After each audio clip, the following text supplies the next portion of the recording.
इसके बाद कह रहे हैं कि इंसान खुद अपना चेहरा और हाथ धोए और फिर सर का मसा और पाँव का मसा करें। अगर कोई दूसरा इसे वज़ू कराए या इसके चेहरे या हाथों पर पानी डाले या सर और पाँव का मसा करने में मदद करे तो फिर उसका वज़ू बातिल है। ठीक है, ये उस शख्स के लिए है जो मतलब सही है, कोई उसे मसला नहीं है और वो फिर भी अब कहता है कि टूटी चला दो, टूटी बंद कर दो, ये कर दो, वो कर दो। तो अपना पूरा वज़ू आपने खुद करना है, किसी को कोई काम वज़ू में नहीं करना। अगर आप कहेंगे तो आपका वज़ू बातिल हो जाएगा।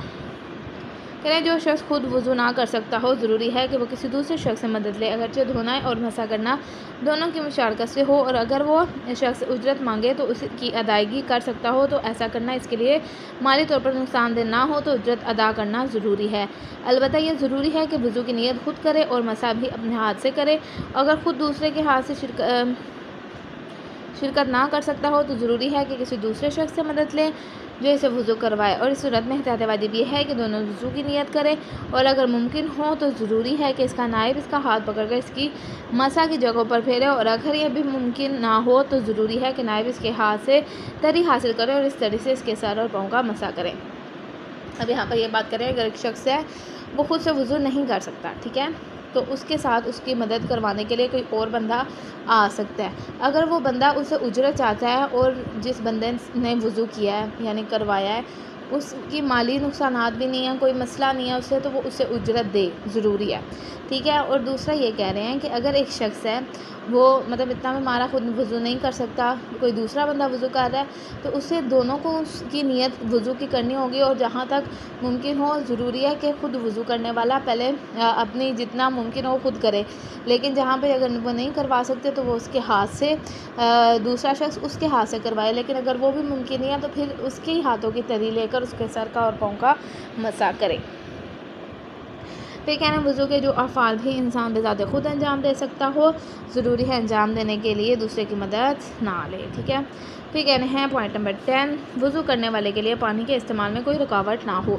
जिस शख्स को खौफ हो कि वज़ू करने से बीमार हो जाएगा या इस पानी से वज़ू करेगा तो प्यासा रह जाएगा, इसका फ़रीज़ा वज़ू नहीं है, अगर इसे इल्म ना हो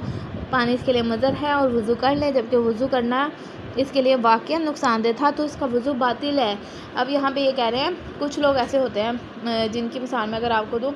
कि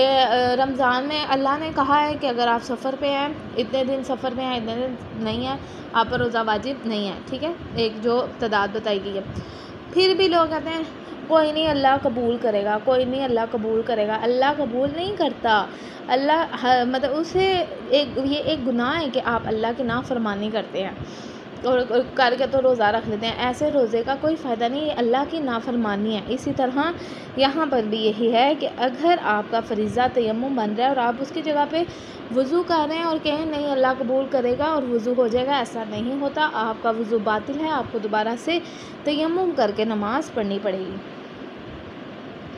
कह रहे हैं अगर चेहरे और हाथों को इतने कम पानी से धोना इससे वज़ू सही हो जाता हो, ज़रर रसा ना हो और इससे ज़्यादा ज़रर रसा हो तो ज़रूरी है कि कम मिक़दार से वज़ू कर ले। अगर बहुत ज़्यादा पानी से